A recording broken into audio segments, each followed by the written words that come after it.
common mistake sa ating mga ruminant farms, pare-parehas ang mga pinapakain sa lahat ng animals.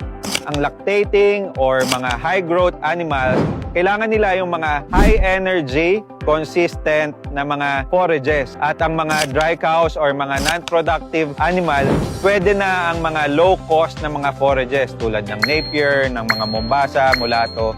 Pero siguraduhin natin walang mga amag o mga sira ang ating mga forages. At ganun din naman pagka pinakain mo ang mga non-productive cattle mo ng premium corn silage, maaring nag-uubos lang tayo ng pera. Kaya tandaan natin, iba't ibang mga group, lactating, growers, non-productive cows, ay may mga angkop na mga forages at mga angkop na mga diet para sa kanila. Ang damo ay napakamahalaga sa kanilang nutrisyon.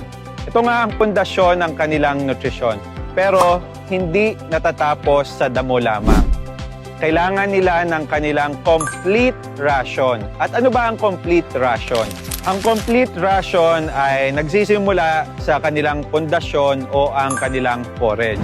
At kailangan rin nila ng mga enerhiya, protina, vitamina, minerals at iba pang mga additives upang sila ay mag-perform ng optimum performance na naaayon sa kanilang mga breeds. Ang solusyon ay hindi basta-basta sa pag-increase ng damo lamang.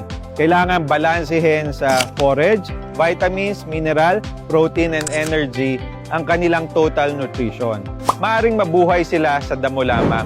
Pero ang tanong, magpe-perform ba sila ng naaayon sa iyong negosyo sa damo lamang?